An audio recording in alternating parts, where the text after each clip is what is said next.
अस्सलाम वालेकुम स्टूडेंट्स।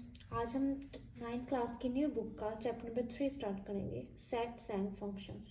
ये चैप्टर पहले 10th क्लास में था और अब इसको 9th क्लास में शामिल कर दिया गया। आज हम इसके बेसिक कॉन्सेप्ट्स लेंगे, इसकी डेफिनेशंस थोड़ी बहुत पढ़ेंगे और फिर हम नेक्स्ट वीडियो में इसकी एक्सरसाइज नंबर 3.1 करेंगे। सबसे पहले यहाँ पर सेट की डेफिनेशन लिखी हुई है। सेट क्या होता है? सेट जो है वो एक well defined collection of distinct objects, numbers और एलिमेंट्स है। वेल डिफाइंड का मतलब क्या होता है कि जिसकी हम अच्छे तरीके से वजाहत कर सकें, तारीफ कर सकें कि इसका क्या मतलब है, इसको हम किस ग्रुप में रख सकते हैं। ठीक है। डिस्टिंक्ट ऑब्जेक्ट का मतलब क्या होता है? खास ऑब्जेक्ट्स होंगे, वो नंबर्स भी हो सकते हैं, एलिमेंट्स भी हो सकते हैं। यहाँ पर उन्होंने लिखा हुआ है जो कैपिटल लेटर्स होते हैं ना, ABCD Z तक, वो किस लिए हम यूज़ करते हैं? सेट के नेम को जाहिर करने के लिए। और जो स्मॉल लेटर्स हैं इनको हम उसके मेंबर्स के तौर पे ब्रैकेट के अंदर लिखते हैं। अब आगे उन्होंने इसके बारे में बताया हुआ है कि 3 डिफरेंट वेज होते हैं सेट को लिखने के, डिस्क्राइब करने के। एक क्या है? डिस्क्रिप्टिव फॉर्म में, एक टेबुलर फॉर्म है, एक सेल बिल्डर मेथड है। डिस्क्रिप्टिव फॉर्म में क्या है कि डिस्क्रिप्शन, जैसे कि एक पूरी लाइन में हम लिखते हैं कि एक इंग्लिश की पूरा सेंटेंस बनाकर हम उसको लिखेंगे। और सेट में भी डिस्क्राइब्ड इन वर्ड्स। डिस्क्रिप्टिव की क्या डेफिनेशन है कि वर्ड्स के अंदर हम डिस्क्राइब कर सकते हैं। यहाँ पर इन्होंने एग्जाम्पल क्या दी हुई है कि the set of all vowels of English alphabets, कि हमने जब बोला कि the set of all vowels of English alphabet, तो हमारे दिमाग में क्या आ गए? वोवल वर्ड्स आ गए। अब अगर हम कहेंगे कि the set of all natural numbers, तो हमारे दिमाग में क्या आ जाएगा कि नेचुरल नंबर्स का सेट है। The set of whole numbers अगर हम बोलेंगे तो हमारे दिमाग में आएगा कि 0 से जो नंबर स्टार्ट हो रहे हैं वो होंगे। ऐसे ही अगर हम set of reverse of Pakistan कहेंगे तो हमारे दिमाग में आ जाएंगे 5 रिवर्स के नेम। तो इस तरह से जो हम डिस्क्राइब करते हैं सेट को, उसको क्या कहते हैं? Descriptive form. अगला जो है वो क्या है? टेबुलर फॉर्म में। टेबुलर फॉर्म में हम हर एलिमेंट को लिखते थे। डिस्क्रिप्टिव फॉर्म में हमने एक सेंटेंस बनाकर पूरा लिख दिया था, जैसे कि the set of vowels of English alphabets. लेकिन जो है वो टेबुलर फॉर्म, उसके अंदर हम क्या करेंगे कि उसके जो एलिमेंट्स हैं उनको वाज़ेह तौर पे लिखेंगे। जैसे हमने लिखा हुआ है कि A=AEIOU, और इसको हम ब्रैकेट्स के अंदर लिखते हैं। ब्रैकेट्स के बगैर अगर हम इसको लिखें तो ये गलत हो जाता है। ठीक है। इसकी और भी एग्जांपल्स हो सकती हैं। टेबुलर फॉर्म की कुछ और एग्जांपल्स हैं, वो मैं आपको बताती हूँ कि जैसे हम the set of natural numbers हैं तो उसको कैसे डिनोट करेंगे। तो हम लिखेंगे natural n = 1 2 3 and so on. ठीक है। ऐसे ही अगर हमने होल नंबर्स को डिफाइन करना है तो हम W से डिनोट करते हैं। क्या होगा? W = 0 से स्टार्ट होगा, 1 2 3 एंड सो ऑन। ऐसे ही अगर हम इंटीजर्स के सेट को डिनोट करना चाहें तो हम उसको Z से डिनोट करते हैं। Z = 0 +-1 +-2 एंड सो ऑन लिख देते हैं। इसी तरीके से हम सब सेट्स को डिफाइन करते हैं। जो अगली हमारे पास डेफिनेशन है वो क्या है? सेट टेबुलर फॉर्म के बारे में इन्होंने एक और लाइन लिखी हुई है कि टेबुलर फॉर्म को हम रोस्टर फॉर्म भी लिखते हैं। ये इंपॉर्टेंट MCQs है, इसको नोट कर लें। अगली जो है हमारे पास वो क्या है कि सेट बिल्डर मेथड है। सेट बिल्डर मेथड के अंदर ये कह रहे हैं कि एक बहुत ही कन्वीनियंट और यूज़फुल मेथड है। कन्वीनियंट मतलब कि आसानी से जो हम काम कर सकते हैं, और यूज़फुल बहुत फ़ायदेमंद मेथड है। इसमें हम क्या करते हैं कि कोई भी आर्बिट्ररी लेटर और सिंबल को लेते हैं और उसको एज अ मेंबर हम फ़र्ज करते हैं। आर्बिट्ररी मतलब फ़र्ज करना, कुछ भी XYZ कुछ भी हम फ़र्ज कर सकते हैं कि ये एक सेट का मेंबर है, और आगे हम उसकी प्रॉपर्टी जो होती है ना, तमाम मेंबर्स की कॉमन प्रॉपर्टीज़ होती हैं वो लिख देते हैं। ठीक है। जैसा कि the set of vowel words को कैसे सेट बिल्डर फॉर्म में लिखेंगे। हमने कह दिया कि A एक सेट है, A = X, और आगे ये लाइन लगा के हमने X को एक्सप्लेन किया हुआ है कि X हमने क्या तो दिया है, फर्ज कर दिया है कि A सेट ऑफ X है। अब X को हमने एक्सप्लेन क्या किया कि X is a vowel of English alphabets. अब यहाँ पर नीचे सेट बिल्डर फॉर्म की और भी एग्जांपल्स लिखी हुई हैं कि जब हमने रैशनल नंबर्स को एक्सप्लेन करना होता है तो हम क्या कह देते हैं कि Q वो सेट ऑफ X है और ये एक्स क्या हमने बताया है कि x P divide by Q की फॉर्म में होना चाहिए, और पी और क्यू जो है इंटीजर्स होने चाहिए, और क्यू 0 के इक्वल नहीं होना चाहिए। ये एक बहुत ही कन्वीनियंट मेथड क्यों है कि हम थोड़ी स्पेस में एक पूरे सेंटेंस को समझ सकते हैं। वैसे ही वो उन्होंने इरेशनल का लिखा हुआ है कि Q dash is equal to X and X does not equal to P by Q, और P and Q belongs to, ये जो सिंबल है ना ये किसका है, बिलोंग्स टू का, और Q does not is equal to 0। यहाँ पर सर टेबुलर फॉर्म की जो थोड़ी सी एक्सप्लेनेशन लिखी हुई है कि इसको पढ़ते कैसे हैं। तो उन्होंने कहा है कि इसको कैसे पढ़ते हैं कि this reads as A is the set of all X, A set है एक्स का, और एक्स जो है वो वोवल्स ऑफ इंग्लिश अल्फ़ाबेट्स हैं। इस एग्जांपल को उन्होंने बताया है कि ये कैसे पढ़ना है। जो सिंबल है ये, इसको हम कहते हैं बिलोंग्स टू, मतलब कि एक मेंबरशिप है, मेंबर है, इस पूरे ग्रुप का क्या है, मेंबर है। जैसे कि ए जो है वह बिलोंग्स करता है ए से, मतलब कि वो कह रहे हैं कि स्मॉल ए जो है ना वो ए सेट का एलिमेंट्स है। जैसे कि वोवल वर्ड्स की एग्जांपल हमने लिया है, तो जो स्मॉल ए है वह वोवल वर्ड्स का एक एलिमेंट है, मेंबर है। और इसको हम ऐसे भी पढ़ सकते हैं कि A belongs to, small A belongs to capital A. अब आगे उन्होंने मजीद एक्सप्लेनेशन में बताया कि C does not belong to A, इसका क्या मतलब है कि सी वोवल वर्ड नहीं है। और इन्होंने वही एग्जांपल्स लिखी हुई हैं कि एन को नेचुरल नंबर का जो होता है सेट, उसको हम इस तरह से टेबुलर फॉर्म में लिखते हैं, होल नंबर इंटीजर्स। ओ से मतलब क्या है, ओड इंटीजर्स। ओड इंटीजर्स क्या होते हैं, जो 2 के टेबल में नहीं आते, जैसे कि 1, 3, 5, 7, 9। ई का मतलब क्या है, इवन इंटीजर्स। इवन इंटीजर्स का मतलब क्या है, जो 2 के टेबल में आते हैं, मल्टीपल्स ऑफ 2, जैसे कि 0, 2, 4, 6, 8, 10। अब P किसको रिप्रेजेंट करता है, प्राइम नंबर को। प्राइम नंबर्स कौन से होते हैं, जो सिर्फ और सिर्फ अपने ही टेबल में आते हैं, जैसे कि 2, 3, 5, 7, 11, 13, 17। अब आपने मुझे कमेंट सेक्शन में कुछ और प्राइम नंबर्स के बारे में बताना है, ठीक है। वो सेट जिसके अंदर सिर्फ एक ही एलिमेंट होता है उसको हम क्या कहते हैं, सिंगलटन सेट, ठीक है। जैसा कि एग्जांपल में दिया हुआ है कि 3 है, सिर्फ एक सेट के अंदर 3 हो, या ए हो, या सैटरडे हो, कुछ भी हो सकता है, रावी हो सकती है, वो क्या होंगी, वो सिंगलटन सेट्स होंगे। अब वो कह रहे हैं कि वो सेट्स जिसके अंदर कोई एलिमेंट्स नहीं है, कुछ भी नहीं लिखा हुआ, उसको क्या कहते हैं, एम्प्टी सेट, नल सेट और वॉइड सेट। इसको हम डिनोट कैसे करते हैं, ये एक सर्कल लगा के ऊपर लाइन लगा देते हैं, यहाँ पे खाली ब्रैकेट्स लिख देते हैं।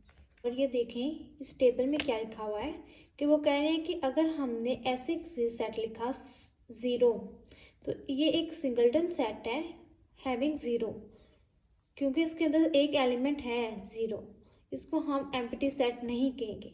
एम्प्टी सेट हम तब कहेंगे जब जिसके अंदर कुछ भी नहीं लिखा हुआ, या फिर ऐसे लिखा हुआ है। अगली डेफिनेशन क्या है, इक्वल सेट की। इक्वल का मतलब क्या है, इक्वल सेट्स, अगर हमारे पास 2 सेट्स हैं ए और बी, तो वो इक्वल तब होंगे जब 2 कंडीशंस वो फॉलो करेंगे। एक के जितने नंबर ऑफ एलिमेंट्स ए में हैं उतने ही नंबर ऑफ एलिमेंट्स बी में भी होंगे, और दूसरी जो एलिमेंट्स ए में है वही वही बी में होना चाहिए, ठीक है।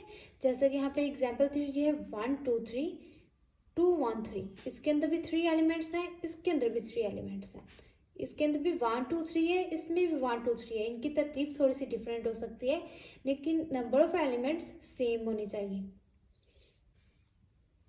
और इसको डिनोट कैसे करते हैं, ए is equal to B.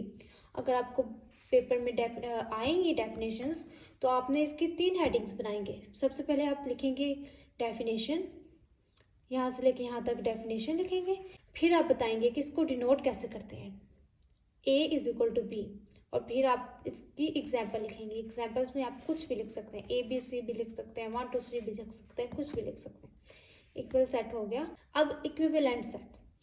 Equal set में हमारे पास 2 कंडीशंस थी, सेम नंबर ऑफ एलिमेंट्स होने चाहिए और एलिमेंट्स भी सेम होने चाहिए। इक्विवेलेंट सेट क्या है कि इसके अंदर सिर्फ नंबर ऑफ एलिमेंट्स सेम होने चाहिए, अंदर वाले जो एलिमेंट्स हैं वो डिफरेंट भी हो सकते हैं। 2 sets A and B are equivalent if they have the same number of elements. For example, A 1, 2, 3, 4, 5 और B A B C D E, इन दोनों के अंदर नंबर ऑफ एलिमेंट्स जो है वो 5 है, लेकिन एक के अंदर अल्फ़ाबेट्स हैं और एक के अंदर नंबर है, तो ये इक्विवेलेंट होंगे। अब इसके अंदर हम बताएंगे कि इसका सिंबल क्या होता है। ये मद्दा जो होती है ना, ये इसका क्या होता है, सिंबल। इसकी भी 3 हेडिंग्स बनेगी। एक आप डेफिनेशन लिखेंगे, एग्जाम्पल लिखेंगे और इसको डिनोट कैसे करते हैं सिंबल की। आगे उन्होंने कहा हुआ सबसेट क्या होता है। अब मान लो कि तुम्हारे पास 2 सेट्स हैं, ए और बी। अब हम इसकी एग्जाम्पल ऐसे लेंगे कि मान ले ए हमारे पास है, वो क्या है 1 2 3 4, और बी क्या है हमारे पास 1 2 3 4 5। अब ज़्यादा एलिमेंट्स किस में है, बी में, और जो जो एलिमेंट्स बी में थे वो एक ए में भी हैं। तो हम कह सकते हैं कि ए जो है ना वो बी का एक हिस्सा है, कि जो जो एलिमेंट्स बी में थे वो ए में भी हैं, लेकिन ए बी में ज़्यादा एलिमेंट्स हैं। तो हम इसको कैसे लिखेंगे कि ए जो है वो सबसेट है बी का, कि जो जो एलिमेंट्स बी में थे वो ए में भी पाए जाते हैं। इसकी डेफिनेशन में क्या लिखा हुआ है कि if every elements of set A is an element of set B, कि जो जो एलिमेंट्स ए में लिखा हुआ है वो बी में भी है, then A is a subset of B. तो हम क्या कह देंगे कि ए जो है वो सबसेट है बी का। इसको कैसे लिखते हैं, ए सबसेट ऑफ बी। कंडीशन में हम क्या कहेंगे कि जो बी है ना वो एक सुपर सेट है, वो बड़ा सेट है, और ए इसका सबसेट है। इसको इस फॉर्म में भी लिख सकते हैं और इस फॉर्म में भी लिख सकते हैं। इसका ये जो सिंबल है इसको इस फॉर्म में भी लिख सकते हैं और इस फॉर्म में भी लिख सकते हैं। इसका जो सिंबल है उसकी डायरेक्शन जिस तरफ होगी वो सबसेट होगा, और जिस तरफ नहीं होगी वो क्या होगा, एक सुपर सेट होगा। अब यहाँ पर बॉक्स में क्या लिखा हुआ है कि the subset of a set can also be stated as follow, कि सबसेट को हम ऐसे भी लिख सकते हैं ए सबसेट है बी का अगर इफ एक्स बिलोंग्स टू ए, कि जो जो एलिमेंट्स ए का है वही एलिमेंट्स बी में भी होना चाहिए। अब प्रॉपर सबसेट के बारे में बताया हुआ है कि प्रॉपर सबसेट के बारे में बताया हुआ है कि अगर ए और बी 2 सेट्स हैं लेकिन ए के एलिमेंट्स बी से कम है, एक भी अगर कम हो गया ना तो वो उसका क्या होगा, प्रॉपर सबसेट होगा। If A is subset of B and B contains at least one element that is not an element of A, कि A B का सबसेट है और B के अंदर एक एक्स्ट्रा एलिमेंट्स है जो कि A के अंदर नहीं पाया जाता, तो हम कह सकते हैं कि A जो है वो प्रॉपर सबसेट है B का। इसको कैसे लिखते हैं, इसके नीचे एक लाइन नहीं लगाते, यहाँ पे हमने लाइन लगाई थी, यहाँ पे हम लाइन नहीं लगाते। A क्या है, सबसेट है B का। जैसा कि हमने पहले भी ये वाली एग्जांपल किया है कि ए के अंदर 4 एलिमेंट्स हैं और बी के अंदर 5 एलिमेंट्स हैं, तो ए जो होगा वो सबसेट होगा बी का। ये प्रॉपर के एक एग्जांपल है। इम्प्रॉपर में क्या होगा कि जितने नंबर ऑफ एलिमेंट्स ए के अंदर हैं उतने ही नंबर ऑफ एलिमेंट्स बी के अंदर भी होंगे। If A is subset of B and A is equal to B, जो ए है वही बी हो गया, तो हम क्या कहेंगे, ये इम्प्रॉपर सबसेट है। इसकी एग्जाम्पल उन्होंने यहाँ पे लिखी हुई है कि ए क्या है, ए बी सी है, और बी क्या है, सी ए बी है। इसकी सिर्फ तरतीब जो है वो डिफरेंट की हुई है, इसकी नंबर ऑफ एलिमेंट्स दोनों के सेम है। और अब इन्होंने 3 चीज़ों का कंपैरिजन करके बताया हुआ है कि ए बी सी है, B C B A B है, और अगर सी तीसरा सेट है, ए बी सी डी है, तो हम क्या कहेंगे कि ए जो है वो सबसेट है सी का और बी भी सबसेट है सी का, लेकिन ए और बी दोनों इक्वल हैं। तो हम कह सकते हैं कि ए प्रॉपर सबसेट है सी का और बी भी एक प्रॉपर सबसेट है सी का, लेकिन जो ए और बी है ना वो आपस में इम्प्रॉपर सबसेट्स हैं। यहाँ पर उन्होंने नीचे एक्सप्लेन भी कर दिया हुआ है। Notice that each of the set of A and B is an improper subset of each other, एक दूसरे के क्या है, improper subsets, because A is equal to B. अब यूनिवर्सल सेट के बारे में बताया हुआ है कि यूनिवर्सल सेट क्या होता है कि अगर हम कोई भी चीज़ के बारे में पढ़ रहे हैं, कि अगर हम अल्फ़ाबेट्स के बारे में पढ़ रहे हैं, हम नेचुरल नंबर्स के बारे में पढ़ रहे हैं, हम होल नंबर्स के बारे में पढ़ रहे हैं, इंटीजर्स के बारे में पढ़ रहे हैं, तो उसकी हर चीज़ 0 से लेके कॉन्टिन्यूस जितनी भी है, काउंटिंग वो सारी यूनिवर्सल सेट के अंदर होगी। अगर अल्फ़ाबेट के बारे में पढ़ रहे हैं तो ए से लेकर ज़ेड तक सारे अल्फ़ाबेट्स होंगे वो यूनिवर्सल सेट में आएंगे। कहने the set that contain all objects और एलिमेंट्स अंडर कंसिडरेशन जिसके बारे में हम बात कर रहे हैं उसके सारे एलिमेंट्स सेट में होंगे, उसको हम क्या कहेंगे यूनिवर्सल, और उसको हम रिप्रेजेंट कैसे करते हैं यू के साथ। अब पावर सेट के बारे में बताया हुआ है कि पावर सेट क्या होता है। कहने के द पावर सेट एस जिसको हम डिनोट करते हैं power set is a set that contain all the possible subset, कि कोई भी सेट है उसके जितने भी सबसेट्स बन सकते हैं, जितने भी सबसेट बन सकते हैं वो पावर सेट कहलाएंगे उनके। यहाँ पर इन्होंने एग्जाम्पल दी हुई है, सी है, ए बी सी डी है, तो इसको हम सबसेट्स कैसे बना सकते हैं। पहले हम क्या लिखेंगे, नल सेट सी का हिस्सा ही है ना, कि अगर इन सब ये सब एलिमेंट्स निकाल दे तो कुछ भी नहीं रहता। फिर अगर हम एक एलिमेंट रखें वो भी इसका सबसेट बनेगा, दूसरी सी डी, ऐसे ही हम ये पावर सेट लिखने का तरीका है कि जितने भी एलिमेंट्स होते हैं पहले नल लिखते हैं, फिर तरतीब वाइज सारे लिखते हैं, फिर दो दो करके लिखते हैं। ए बी लिखा, बी सी ए सी लिखा और ए डी लिखा, A B A C A D. अब बी सी बी डी लिखेंगे, बी सी बी डी और फिर सी डी, यहाँ तक दो दो। अब तीन का स्टार्ट कर देंगे, A B C A B D और ए सी डी और बी सी डी। ठीक है, सारे पॉसिबल सेट्स हम बनाएंगे और जब तीन के सारे बन जाएंगे तो हम क्या करेंगे, चौथा लिख देंगे। तो ऐसे ही हमारे क्या बन जाते हैं, सब सेट्स बन जाते हैं। आगे हमने इसके शॉर्ट क्वेश्चंस भी करने हैं, इंपॉर्टेंट शॉर्ट क्वेश्चन है, ये आता भी होता है। अब उन्होंने यहाँ पे लास्ट जो लाइन है इसके अंदर बताया हुआ है कि हम नंबर ऑफ पावर सेट्स कैसे निकालते हैं। अगर हमें इतने ज़्यादा यहाँ पर ए बी सी डी था, इसके तो हम बना सकते हैं। अगर वो उससे सिर्फ शॉर्ट क्वेश्चन पूछेंगे कि ये हमारे पास सेट है, इसके कितने पावर सेट्स बनते हैं, तो हमारे पास जब एमसीक्यूज आते हैं तो टाइम शॉर्ट होता है, तो हम ये सारे लिख के गिनेंगे तो नहीं ना, और गिनने में भी हमें बनाने में भी थोड़ी सी कन्फ्यूजन हो सकती है कि हमने सारे बनाए हैं कि नहीं। तो इसको फाइंड करने का एक मेथड है, ये एक क्या है फार्मूला, कि 2 की पावर m का क्या मतलब है कि जितने भी नंबर ऑफ एलिमेंट्स है वो लिखेंगे। तो इस कंडीशन में क्या होगा कि 2 की पावर जब हम 4 लिखेंगे तो 2 की पावर 4 का क्या मतलब है कि 2 को 4 टाइम्स मल्टीप्लाई करना है, 2 मल्टीप्लाई 2 मल्टीप्लाई 2 मल्टीप्लाई 2। या आप कैलकुलेटर में भी इसको कर सकते हैं। अब 2 to the 4, 4 to the 8, 8 to the 16। तो इस कंडीशन में हमारे पास कितने सेट्स बनेंगे, सबसेट्स 16 सबसेट्स बनेंगे। तो इन सबको आप गिनेंगे तो हमारे पास 16 सबसेट्स हैं। अब हम एक और एग्जांपल लिखते हैं कि अगर हमारे पास 3 एलिमेंट्स हैं तो 2 की पावर हम क्या लिखेंगे, 3। तो 2 की पावर 3 का क्या मतलब है, 2 को 3 टाइम्स मल्टीप्लाई करना है, 2 मल्टीप्लाई 2 मल्टीप्लाई 2। तो 2 to the 4, 4 to the 8, 8 subsets बनेंगे।